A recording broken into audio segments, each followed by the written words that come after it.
Today on CritiX Talk, we got our first look at a Pokemon live-action movie. AMC's jumping into the movie game. And of course, the legacy of the late Stan Lee. Stay tuned.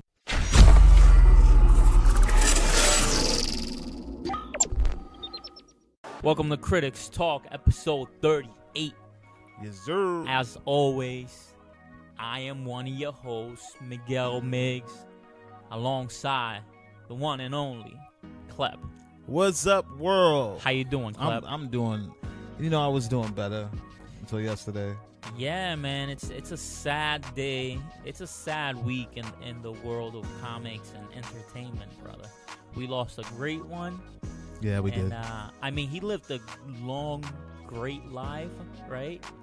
Dude, he lived the best life. He was living his best life. Let's just say he that. Ain't going back and forth with you.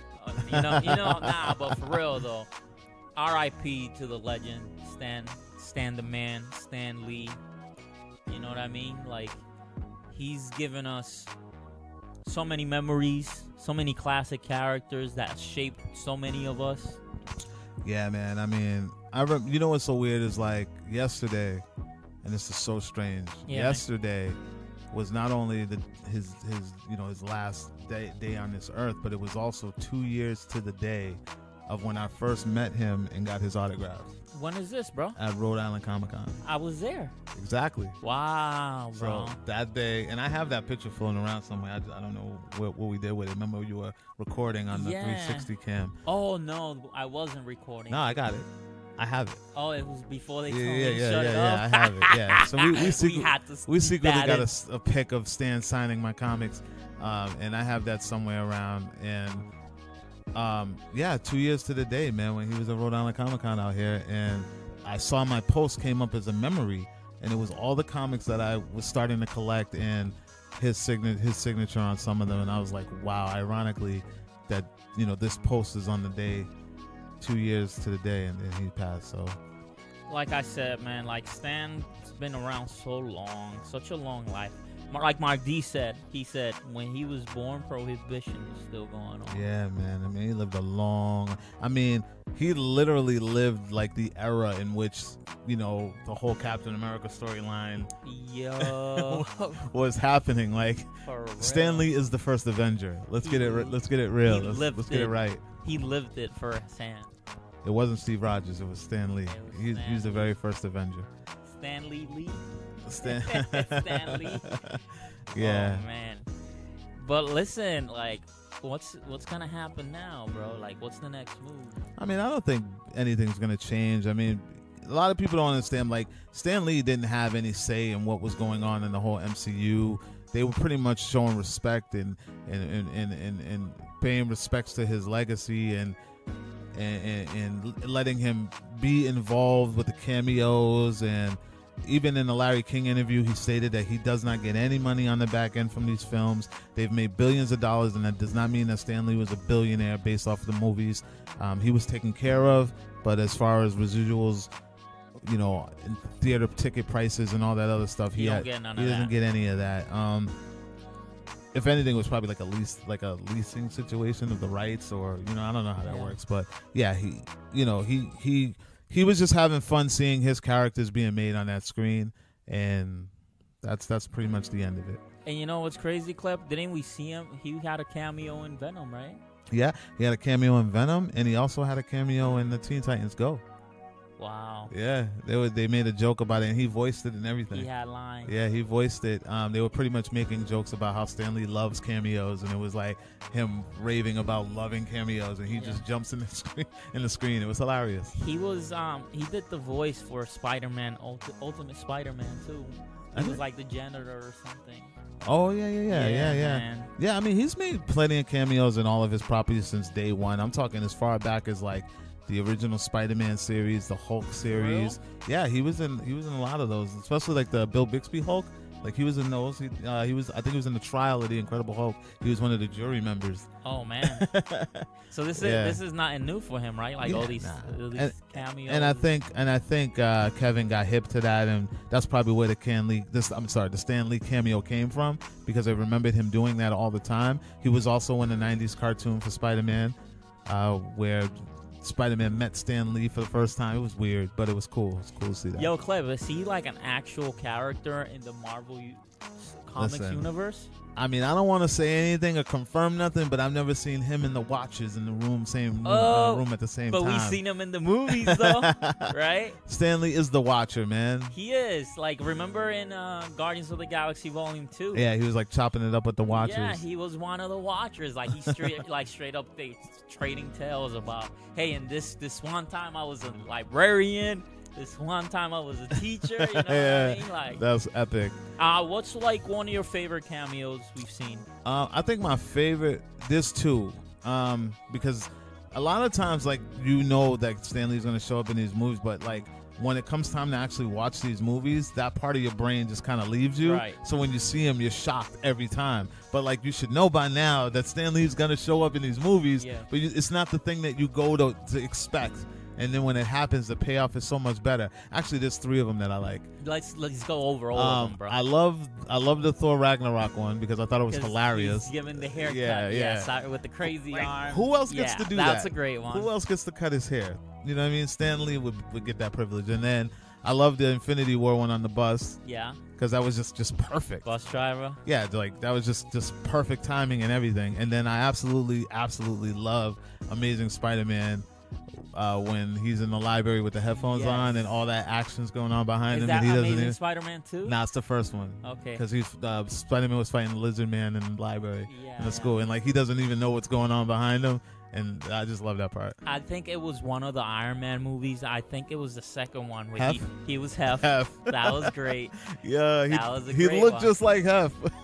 Yeah, man. He did. And in Deadpool. Wait, he also did Larry King in Iron Man 1. He did Larry King. And in Deadpool, he was like the strip club DJ. Oh, yeah. Like, oh, yeah, that's a good one. Yeah, that was a good one. Man, Stan, bro. Like, he's going to be missed. Yeah, man. I mean, it was expected. Like, I mean, it didn't hit me as hard as I'm sure it hit a lot of other people. Because, I mean, he was 95.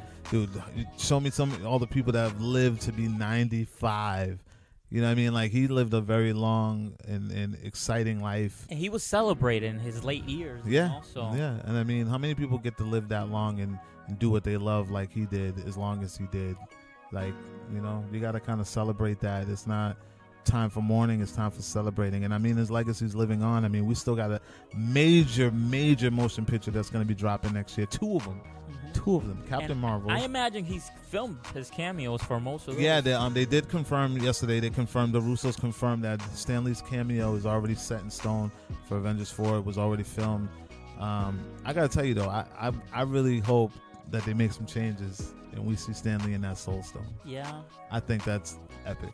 What if he somehow saved it? Or like he got them out. He's Hodor. You might not get this reference because you're not a Game of Thrones watcher. Okay. But what if he's the one who sacrifices himself and holds the door, and everybody gets out and he has to stay back? You know, just give him like a hero's moment. Oh man, I think at that point the theater will fall to the knees and bawl crying.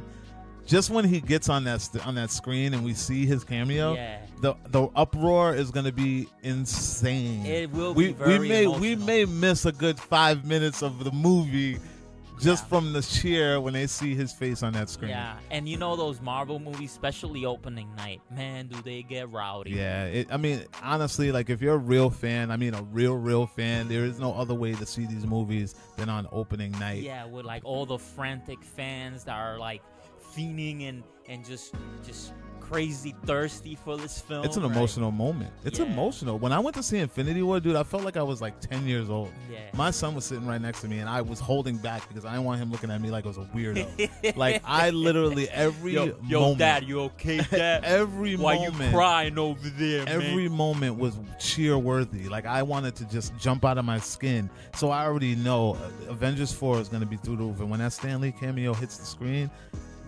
guard those ears. Guard those ears. I'm telling you now. Yeah, man. Critics and the rest of the Critics family, you know, just want to send our condolences to his family, his loved ones. And a thank you to Mr. Stan Lee. And a thank you. We did up a nice little video. It's out there floating around there. Great work, by the way, Clap. Thank that you. was amazing. Thank you. You know, It was the music. The music did it all. Nah, it's the whole package, bro. Thank you for all that. I understand it took you a long time, and you guys should check it out there. It's on our YouTube. You guys can check it out. It says "Thank You, Stan Lee." It's a little. I think it's maybe 3 to 5 minute long. I don't even remember. I just know how long it took me to do it. Yeah. But it's just our way of saying thank you for all the feels that Stan Lee has given us throughout the years. I mean, I know a lot of it has to do with Kevin Feige and the MCU, but I mean, without Stan Lee, a lot of these characters wouldn't even be on the screen right now. So, and he wrote these characters to be the way that they are, and Kevin Feige just had the connect in the brains to bring it to life. And you know, so we want to say thank you to Stan Lee for his imagination and sharing that with us. Yeah, man. Thanks. Clep, let's move on to something a little bit more cheery. You know what I mean? What's going on in the world of movies? Listen, there was a crazy trailer that dropped not too long ago, and it seemed to it broke the internet for a second, bro. You're not talking about Wreck-It Ralph, right? No, I'm talking about Toy Story 4. We got a teaser for it. Yeah. Are you a fan of Woody and Buzz Lightyear? You got a friend in me. I'm gonna be honest right now, Clef. Yeah? I'm not a Toy Story guy. Listen, Toy Story introduced me to that whole new animation, that whole Pixar movement. In me, I've always been like a fan of cartoon. So when Toy Story came out, of course, I gravitated towards it like immediately. And not gonna lie, the first one had a really great story. Second one had a really great story. Third one was a lot. I feel like the third one is the more hilarious one because that whole bear that I don't know him. I mean, you should give it a try. At least the first one. Yeah. I don't feel like it's completely for kids, but though, like, kids just love this storyline. And at this point now, we're talking about a whole new generation of grown-ups who grew up on this. So I don't know too many. It's kind of like they're trying to reintroduce it to another generation. I never had a problem with Toy Story. I think it's probably one of the stronger Disney films. It's Pixar. Yeah, but Disney Pixar. Yeah, Disney. You know what I mean? So I feel like it's one of their strongest films, animated films. And I look forward to this Toy Story 4.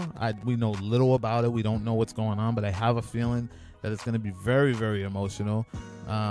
Even more than the last one, because I heard, from people that they cried during the third one. I mean, the thing about, and spoiler alert, the thing about the last one that was so emotional is because, like I said, it was 3 of these, and the whole story revolves around a kid named Andy, who, as a kid started, he had a love. These were his toys, and the second one, I'm trying to remember how the second one what it was about. I can't really remember. Did they give away his toys and then they made the way back? No, they gave away his toys in the third. Oh, the second one he went away. So the first one he got the toys. Second one he went away to school. The third one he's like in college. They gave away his toys. Something like that. I don't something close to that. And so I'm curious to see where it's gonna go. I'm wondering if we're gonna lose someone. Maybe someone's gonna pass, or one of the toys are gonna die, or something like that. That's the only way that they could really dig into your chest and rip your heart out, is if the old school toys don't survive this thing. Holy crap! But now, are we getting the OG cast back? Are we getting Tim Allen? We're getting everybody. Everybody's Tom coming Hanks? back. Everyone's coming back. The original cast is all coming back. We even have some new people coming. We even got Key and Peele. Okay, both of them? Yep. Jordan Peele? Ducky and Bunny. That's the name of their characters. Okay. So I'm interested to see how crazy they get. But they say that the story revolves around a new toy that's not actually a toy, but made from an actual object. It's like the kid turned the object into a plaything. Okay. Named Forky. So he's made out of a fork or whatever like that. So I don't know what his role is in this, and that's played by Tony Hale. Love Tony Hale. Yeah, he actually played the Joker in that Batman. That's that Ninja Batman. Okay. Yeah, so I don't really know him other than that, and I think he's in Arrested Development. Yeah. Deep on HBO. Yeah. He's awesome, bro. Yeah, so I mean, so there's a lot of new guys, and a lot of the old guys are coming back. It's one of those things where you got to bring the old guys back. Now, do we have a release date for this film? Yes, they confirmed it yesterday that it was supposed to drop in June. June next year. Yeah, I think it's the first day of summer. Wow. June 21st, first day of summer. Well, there you go. Yeah, that's also my parents' wedding anniversary. Nice. You should get him something, maybe tickets for this film. And there you have it, critics. If you're a fan of Toy Story, Clep just told you, June 2019. Yeah, a lot of things, big things in 2019. Big things popping. A lot of good movies coming out. Now, there's another movie that we heard it's officially happening. I'm talking about Will Smith, Martin Lawrence, Bad Boys 3. The long-awaited sequel. Dubbed Bad Boys for Life. Bad Boys for Life. That no P. Diddy song, though. I don't know how I feel about that title. No? Yeah, just, I don't know, kind of like, just call it Bad Boys 3. Is Michael Bay coming back? Bay is involved, from what I was told, because Bay was the one that was kind of spearheading this whole thing, making sure that it actually happened. I think as a producer, though, he may not be he's not directing it. It looks That's like good. there's two directors on this, none in which have I seen before. But actually, you know what? Let me see. No Bay at all, but we still got Bruckheimer. So Jerry Bruckheimer's still attached. Producing. Yeah, no Bay, which is okay with me because Okay with me as well. the last Bad Boy was a little bit too much. I'm not a fan of Bad Boys 2. Remember that scene with the Hummer going down the hill and destroying everything? The Hummer's indestructible. How about the scene where they leave America and go to Cuba? Yo. How about that scene, period? How about the movie stops midway in Miami and they're on their way to Cuba? Yeah, well, it has some great moments, though. Like that one scene where Martin's daughter is going on a date and Will Smith opens the door. Oh, that was harassing this young man. Epic. That's the best scene in that entire movie, I think. I think it's the funniest and best the scene. whole pool scene, too. Those are great. Oh, when the pool breaks on him? Yeah. Yeah, that was cool. Now we getting Gabrielle coming back? No word on Gabrielle, but what happened to Gabrielle's solo deal? She was supposed to be doing a television series based on her character. What? Yeah, this was last year we talked about this. I posted about this last summer, I think I posted about it. So what was this called? Bad Girl? There was no title, but it was supposed to be she was supposed to transfer to L.A. and she was going to play Marcus Barnett's sister, and she was going to be doing her own thing in L.A. That was supposed to be getting produced, and I don't know what happened with that. If they were smart, they would tie in the two. I don't understand how these studios, they're so greedy and they don't think outside the box and think about story. They worry about dollars. They would launch both around the same time and include her in both. That way you get a launch off of the movie and then you go into a television series. All right, so I know you want to see a sequel / spin-off film, but TV series, but what do you want to see from Martin Lawrence, Will Smith in the third installment? Well, I can tell you rumors that I've heard talk to me. Is that they're not a team anymore. Ooh, they've broken up. They done beef. Martin is a private detective. Okay. He's a private eye. And then something happens where they're both being hunted, and then it brings them back together. So a past job that probably went bad comes back to haunt them when they're at their most vulnerable. Okay. And then they become bad boys for life. I just want to see a musical number when they break into the classic song. They always done it. Yeah. Both films is guy in it. They sing the song. They do their thing. What you want to do? Yo, let's not get a copyright strike, bro. That's a great song, though. No, it wasn't. No, it wasn't. I mean, that's as 90s as it gets. Bro, I love it, and I used to love it in Cops. Oh my God! Opening, what was that guy's name? What guy? That sings that song. I don't know, Club, but that's not Ine Kamosi, is it? You're asking the wrong I don't know. person. I don't remember. That was a long time ago, man. Listen, I want to see an action-packed, really funny buddy cop. Yeah, buddy cop. But they can't go overboard, man. Bad Boys 2 is so overboard. I get it. It's a sequel. You gotta be bigger. Bro. You gotta be bigger than the original. But let's be real, folks. They left Miami to go to Cuba, and we were already 2 hours into the movie at that point. Yo, Club has an issue with this. I remember going to the theater to see this, dude, and I was like, all right, I'm ready to get up and leave. It would not end. This movie wouldn't end. as much as I love them, I love Bad Boys, but there was a point where I was just like, is this movie over yet? Yeah. Hey, Michael Bay, man, what can I say? It's what he does. Everything's flashy and colorful and explosive. Everything and explodes. it doesn't need to make sense. Yeah. It just needs to look good. You know what I'm saying? Yeah, but yeah, I'm all on board. Bad Boys for Life. I can't wait. Do we have a release date for this? No, we just know it's summer 2020. It's supposed to be dropping. I could wait. Yeah. I'm fine with 2 that. years. Yeah, we're good. We got Infinity War coming next week. Next week. Well, Yo, Clep, Avengers bro. 4. Yeah. What have you been watching, brother? Oh man, let's see. I checked out the new Wu-Tang documentary that dropped for the children. Yeah. Who is for shout out to Wu-Tang. Listen, I expected so much more though. I wanted a full-length documentary, and it was like 17 minutes. It was a teaser, long. especially after coming off some great music documentaries like the one we got for during Aftermath, the Defiant Ones on HBO, which was like a short series, right? Limited series, multiple episodes. And what was the one with Diddy that came out? Bad Boy Fan. Oh yeah, the one that was following the tour. Yeah, bro. Those were great. That was really good. You know what I mean? And then we get this, and it's like a joke of 17 minutes.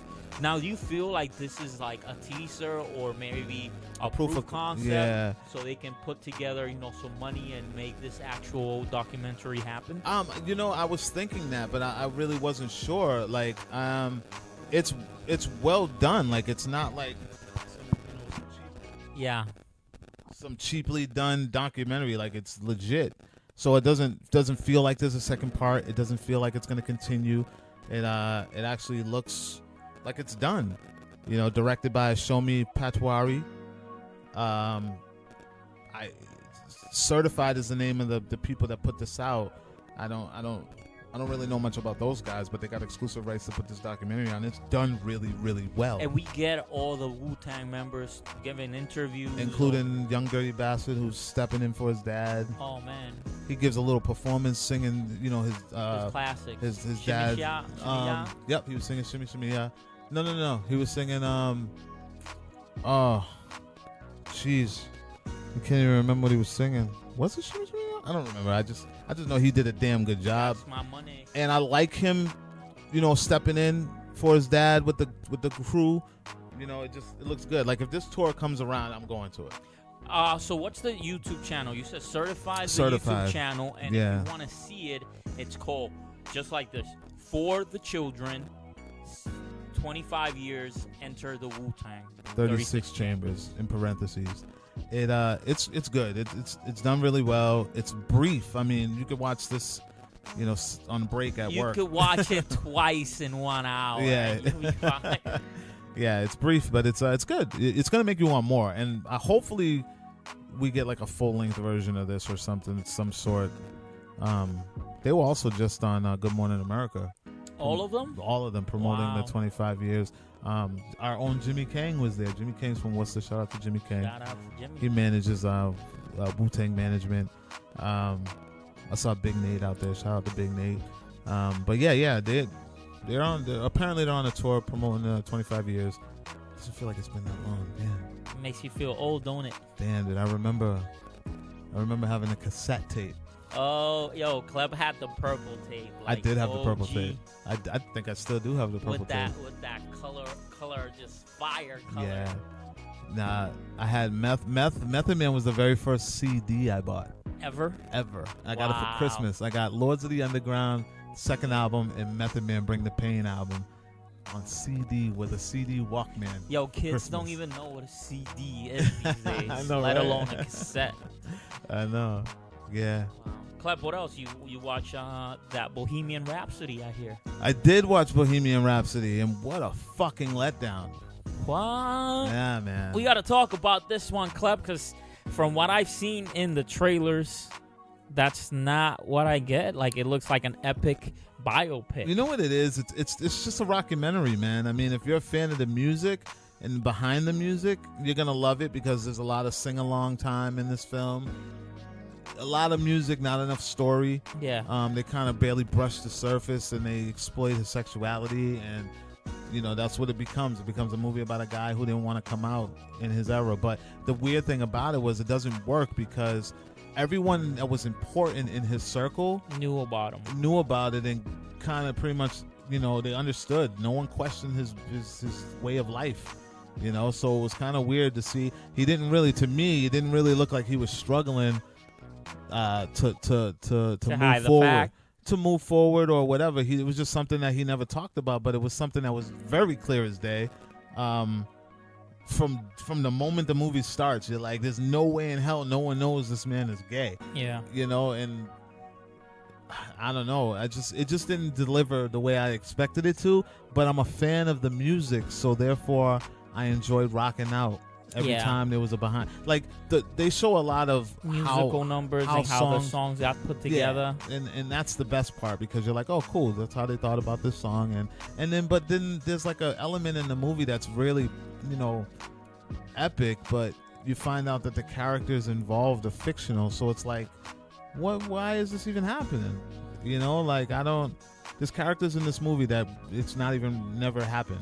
They don't even exist ever. Never happened. And this was confirmed by the actor who played this part. Yeah. I don't want to spoil it for you guys, but like there's a character in this movie that was never ever part of the Queen ever the band. But they used him as an example of that era in music. Yeah. Just to kind of show you. But maybe what it was it's like an overall of like many of their meetings with these type of people. You know what I mean? Yeah. But whatever. I mean, however you want to make it sound. No, I mean, I haven't seen the film itself. The only thing I know, bro, is that I'm a big fan of Queen music. Mm-hmm. The Queen's. So am I. Their albums, their hit singles, if you will. I think it would have worked better as a play. Like Rock of Ages. Okay. Like if they, like Jesus Christ Superstar. Like Chicago. Yeah, like I feel like the narrative isn't there. Like there's no story. There was no story to be told. Like let the songs take you through everything instead of. Yeah, like it just really, there was no story to be told. So you want to see essentially like a Mamma Mia style thing? No, I'm saying use the songs to like give you the actual story instead of what they did, which is like, hey, we're gonna give you the inception of this band, how they put their hits together, how it all came apart, and how this person who we all love as an artist died tragically. I'm saying that they were better off. That's not saying what I wanted, because what I wanted was the Ray Charles of Queen. Okay. You know what I mean? Like I really wanted to dig deep, and you can also kind of feel, because the band really wanted to play a big part in this film, and you can feel, like I can feel the director and the writers, throwing the band bones. Like I made a joke. I was talking. I forget who I was telling, but I was saying like, oh, this was actually supposed to be Freddie's line, but you know what, guys, you could take it. You guys could have it. You know what I mean? Like it. Like Malik's saying too much already. It literally feels like that. Like, hey guys, yeah, we were here too. Yo. Like, and I'm just watching this movie, and I'm just like, there's got to be more story. There's got to be more meat to this. Like these guys got along very well, so they made it seem like they felt and looked like a family, and that they all played a part in the sound of Queen. And so where's the families of the other guys? Where's the kids? Where's the drama? The whole movie is all about Freddie, and the only thing that they could talk about for 2.5 hours is his sexuality. Yeah. It's like, really? I mean, it's like what's really known about him, right? I mean, dude, there's plenty of other things they could talk about. And if you couldn't get it out of him, then let's talk about another member. You know what I mean? Let's make it a real Queen movie. Let's not just make a 2.5 hour movie about this guy's sexuality. And oh, by the way, these are the dope ass songs they came out with. How's the actor? How's his portrayal of Freddie and actually the other actors too? How their portrayals? I mean, everybody's just kind of playing suit. You know what I mean? They're all just following his lead. And I'm not gonna lie, like it's kind of hard to get past the hair and teeth, dude. It just looks super fake. Like I'm looking at him and I'm just like, dude, I mean, I've seen Freddie Mercury, and I mean, you literally look like your teeth are in the way. Oh, Like, shit. like. Give him big old buck teeth for no reason. So I mean, the portrayal is, he looks like him when he's performing. When he's on stage, it's Queen. You know what I mean? There's no getting past it. But there's a lot of like the regular dialogue and it's a little uncomfortable for How's me. his accent? The accent's cool. Because I see a lot of British actors and actresses come this way, and they just do American, and it's perfect. Mm-hmm. But you don't see it so much the other way, right? When Americans do the British. Yeah. How'd it come across? Oh, he sounds great. I mean, no drama at all. Like it sounds great. No problem at all. Like I really, the reenact. Like, listen, if it wasn't for the musical parts of this movie, it would have been a huge letdown for me. But the musical parts and a little bit of behind the scenes and how they came up with certain songs was enough for me to be like, okay, I could sit through this. All right, Clep, let's just be brutal with it. Sounds like you didn't like this at all. I didn't hate it, but it wasn't worth it. Give me a rating, bro. Just throw me how many X's so the critics out there can figure out if they should even spend their hard-earned cash. I'm gonna go ahead and give this movie a solid 3. Oh hell yeah! I watch a 3 all day long. Yeah, bro. like I said, you'll watch it, you'll get through it, but will you go back to it? Probably not. You'll rather just go put it on a CD or just bump an MP3 of Queen. But literally the only thing worth watching this film for is the creation of great music and then to sing along. That's it. Whoa. The overall meat and potatoes is not there. All right, no meat. You're and not going to potatoes. go into this movie learning anything you didn't already know. Yo, Clep, you know where they can find a place where they can learn a whole lot and find a whole bunch of meat and potatoes, kid? Where's that? WeAreCritics.com. That's right. You can find all these meats and potatoes on our website, WeAreCritics.com. Sometimes broccoli, where you can too. find every single episode of the Critics Talk podcast. Mm-hmm. That awesome video that Clep put together for Stan Lee, Is it? that's there too. Mm-hmm. Or you can just follow us on social media, whether that is WeAreCritics.com. I mean, We Are Critics on Twitter, Spotify, iTunes, Instagram. We Are Critics. We Are Critics Twitter. Comics. We Are Critics Music. Shout out to We Are Critics Music, man. You can join the Facebook group. We Are Critics Talk, right? Yeah, Critics Talk and on you Facebook. know that's you can get involved with us. You know what I mean? Give us a topic to talk about next week. You know, Yeah. How about that? Let and we'll us know. shout you out too. Let us know. Yeah, man. Yo, Clep, what's good with this Detective Pikachu movie, bro? Because I saw it. I heard Ryan Reynolds. I was a little discombobulated by it. Like, why is Pikachu sounding like a grown-ass man, bro? So the funny thing, I thought the same thing at first when I started watching the trailer, and I was just like, I don't know. But then I found out while continuing to watch the trailer that only Justice can hear him like that. Okay. Everyone else, Everybody just hears Pika, the Pika, Pika. Yeah. That was hilarious. Pikachu. that was so hilarious. I'm not even gonna lie. I'm interested in this. Yeah. I mean, who's not interested in Pokemon? Period. I'm not. Ever? Period. Ever? No, I mean, back in the day, you know, I wanted to be the very best, and no one ever was. The cat name is my, the train name is my task. You know what I mean? Like, I was down with the Pokemon. I never collected no cards, or I did play the video game. Shout out to Game Boy.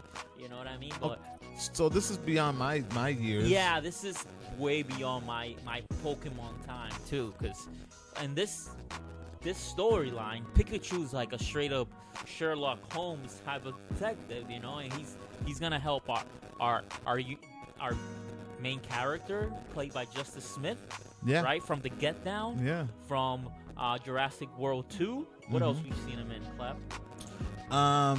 Jurassic World 2, The Get Down. That's about it that I remember call him being in. Yep. The kid's coming up. I like him. So I brought this up to you about how this comes from a 3DS video game. Right.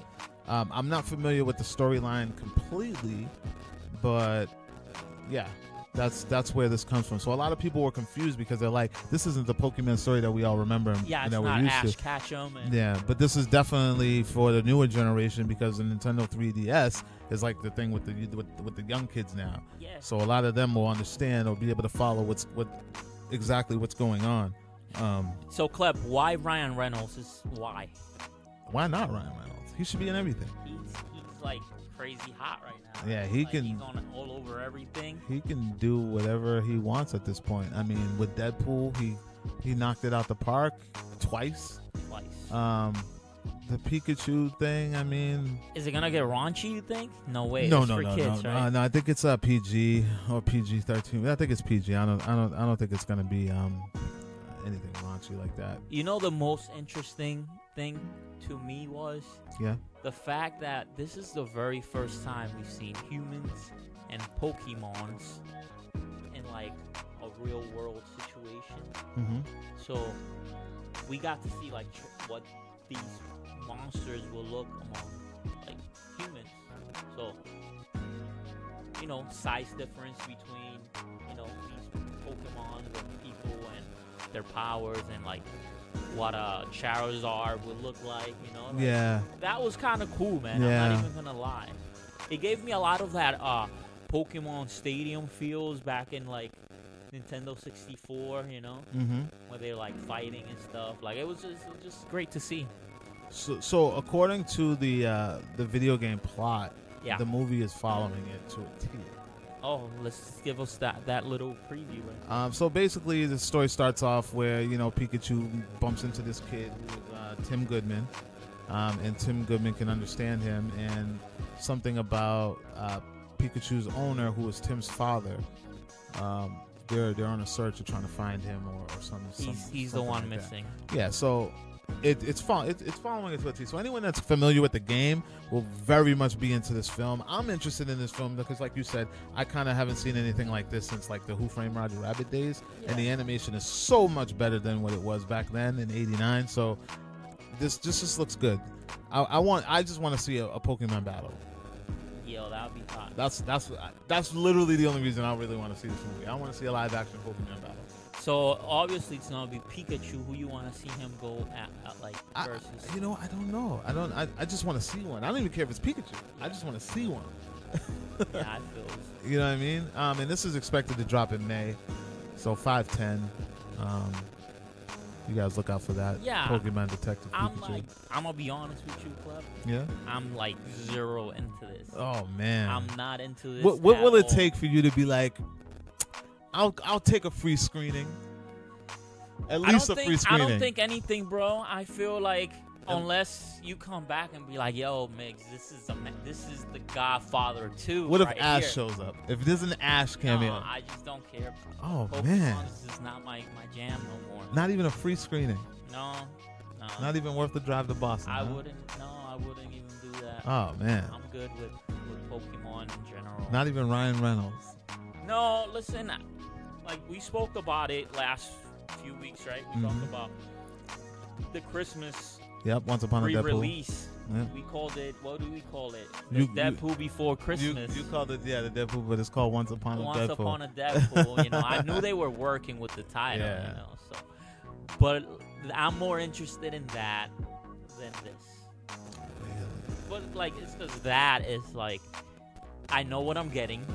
It's a PG-13 Deadpool. Mm-hmm. I'm sure it's gonna be really funny because instead of taking out the cursing, they're just gonna bleep it, and they're gonna do like unnecessary bleeps too, and it's just gonna make it that much. I don't think they're gonna be that simple with it. I think there's gonna be a lot of Disney puns, Yeah. a lot of talk about the merger on purpose. I think this is on purpose.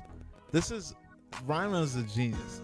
He knows what's coming, and he knows we know what's coming. So therefore, he's throwing Disney a bone by he's bringing them more money on purpose. Like, this is a troll. This is not genuine. He's like, listen, I'm part of the Disney umbrella now, so now I got to clean up my act. Which is why he brings Fred Savage in and reenacts the whole Princess Diary. Like, and they shot new scenes for this. This is genius. This is how you market people. See, yeah, I'm more excited for that. Ryan Reynolds is a marketing genius, and if people haven't understood that by now, you should be hiring him to be in all your movies because he will promote the fuck out of your movies just being Ryan. Being Ryan. Yeah, I want to throw something in because Talk to me. I forgot about this. Do it. Aside of this Deadpool thing, like, let's jump to the next subject. Yeah, moving on. Rambo fucking 5? John Rambo. Rambo 5? Stallone, what are we doing? Stallone's like 64 years old, and don't get it twisted. If we talk too much about him, he'll come through that door right now, fucking kick it down and kick our asses. With all the Expendables. No, by himself. And he's like 64, bro. This dude's brawling. Use the law. Bro, this dude is brawling to this day. Can we? I will watch another Rambo movie. Let's talk about how this man has been single-handedly still making money 40 years later off of franchises that clearly no one really even gives a shit about, but people still give a shit about. Yeah.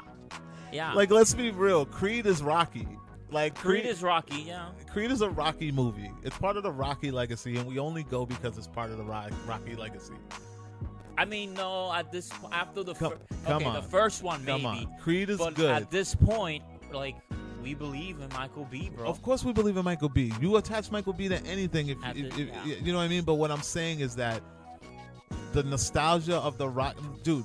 I single-handedly just did a Rocky binge last week in getting prepared for Creed 2. I watched Rocky 1 all the way to Creed 1 all by myself because Creed is good. Creed is good, but it ain't good unless you watch Rocky 4 first. Oh, shoot, you need to watch Balboa? You got to watch Rocky 4 to be like, you don't even got to go back to Rocky 1. You don't got to do 2. You don't even got to do 3. But you must see Ivan Drago knocked the shit out of Apollo Creed in order to appreciate Creed. Yeah. You know what I mean? And now, in order to appreciate Creed 2, you definitely got to go back to Rocky 4. So, Creed isn't standing on its own yet. It's not. Not until they kill off Rocky's character. So, who is going to take over for Rambo, bro? Because, how is he going to get that franchise into this generation? Dude, I don't even. Is he gonna have a kid? Who's gonna play his kid? Can I play his kid? It's just. Let's talk to me. It's just him, and I'm not a fan of the synopsis, man. This synopsis makes me want to run. Just break it down.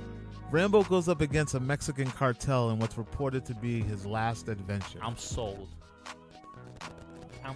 Mexican cartel? Yeah, bro. Honestly, so yesterday, this man went from a small town in Illinois or some shit, and then he went to Cambodia. Then he comes back to now Saudi Arabia. Yeah. And then he went to some Amazon. That's how we do it, bro. And now he's in Mexico. He's a world trotting. He's like the Hulk in Bill Bixby, you know? He's just walking this land trying to help people, bro. I'm willing to watch this.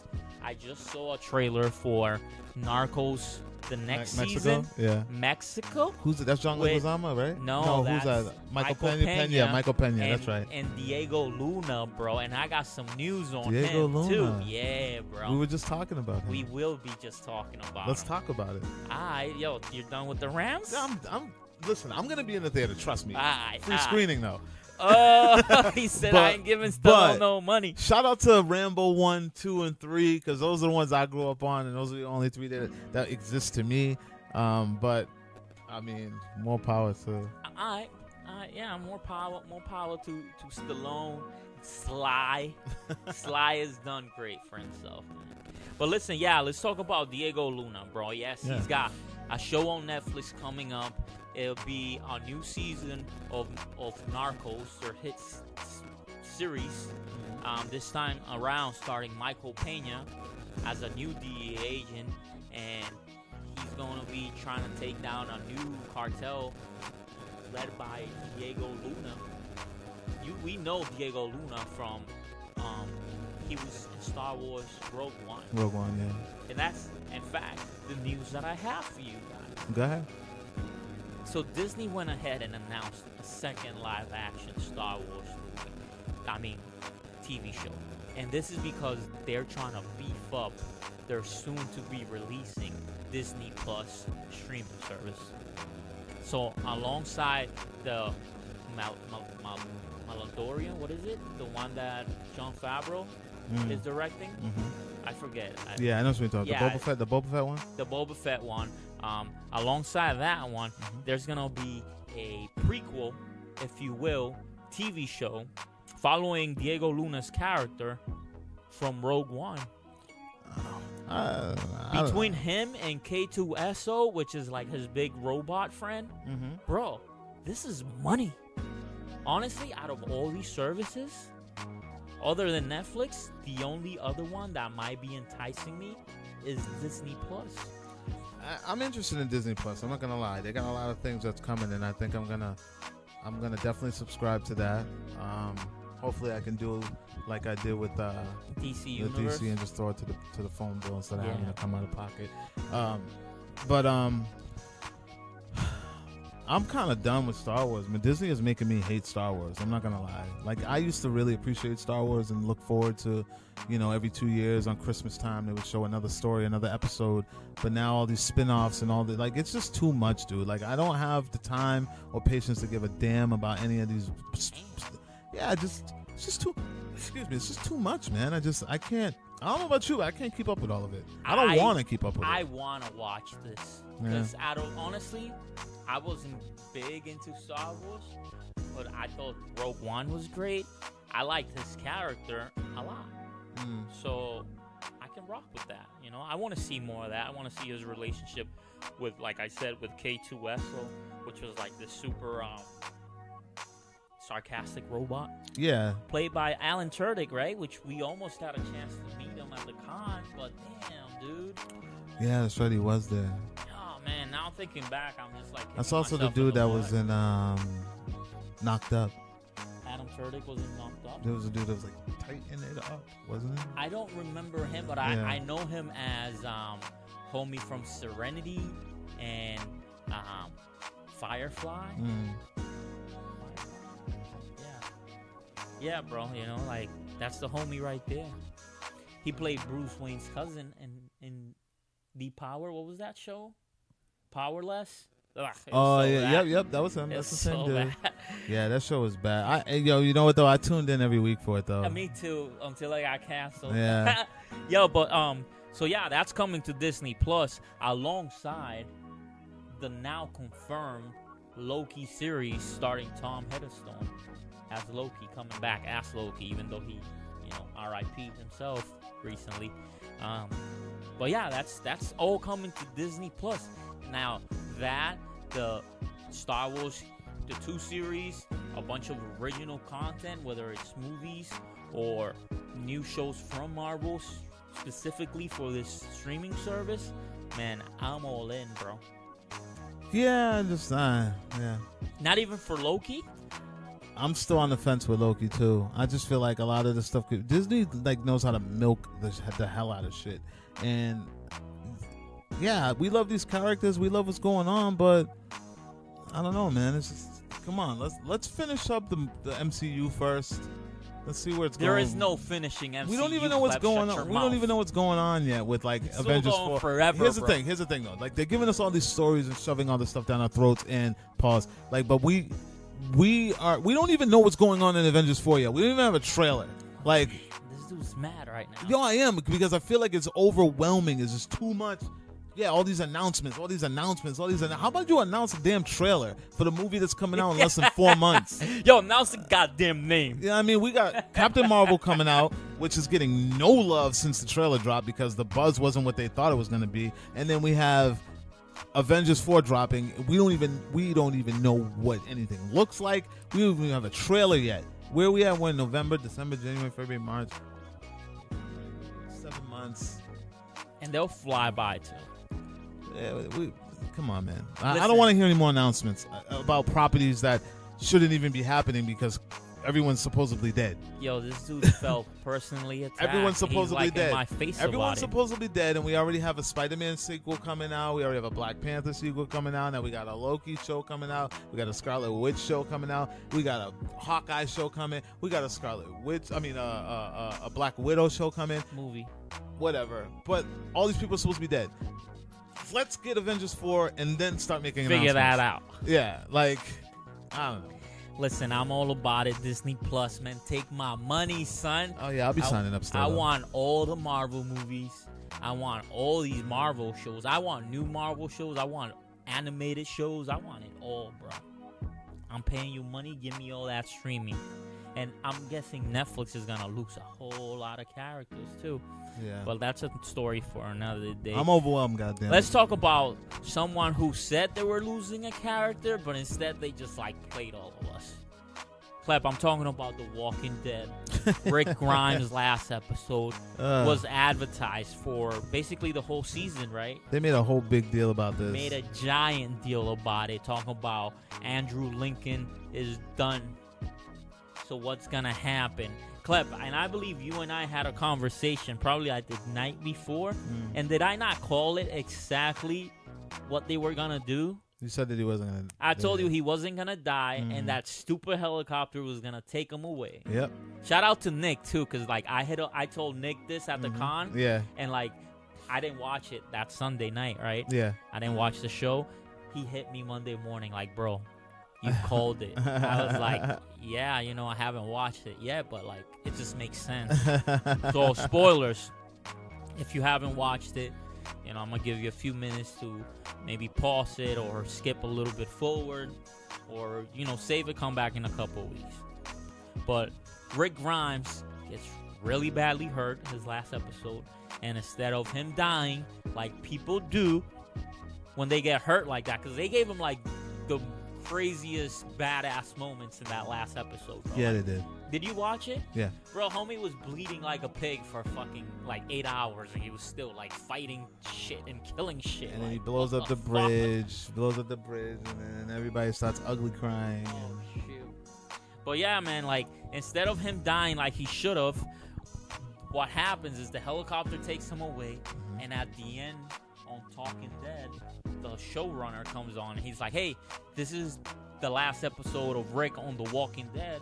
But guess what? The story of Rick Grimes continues in movie form. So he initially announced 3 movies starting Rick Grimes, Andrew Lincoln, TV movies for AMC, essentially. Straight to TV. Right? What do you think of this, Clep? Like Is it a cop-out? Dude, I don't get it, man. Like, it's just... Is it a cop-out? Should they have killed this guy? I just think a lot of this shit is pointless, man. Like all these spin-offs and it's just too much. I'm overwhelmed. And I don't know, man. I'm sure I'm not alone in this. I'm sure no, there are a lot of people. You're not, because they already have the fear. Like even the seasons, like the last episode with Rick was soft on the ratings, so people are over it. It's not just you. I just, you know, it's all cash. It's cash cow. You know what I mean? I don't know. I have to see what it looks like. I'll probably tune in anyways because I'm a continuity junkie and I just can't stay away from a continuation in a different form. So I'll probably be there just to see what happens. But other than that, I don't care. Yeah, it's going to be a lot much. It's going to be easier for Andrew Lincoln to come to America, film these movies, and leave, right? Like, he's been playing this character for almost 10 years now. It's evident, like, he wanted a break. And this is just gonna, it's a way for AMC to keep Andrew Lincoln and Rick Grimes without actually, you know what I mean, like forcing him to stay on a show that he doesn't want to like commit that much time towards no more. Yeah. But not only that, AMC went ahead and announced another movie for another of their major success stories, right? I'm talking about Breaking Bad. Yep.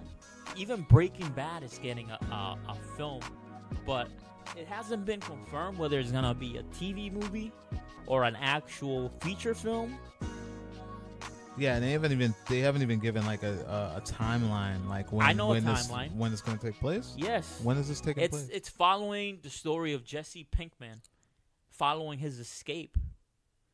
So we're gonna see Aaron Paul coming back as Jesse, and it's gonna be his life. Okay. After Walter White. His life after disappearing.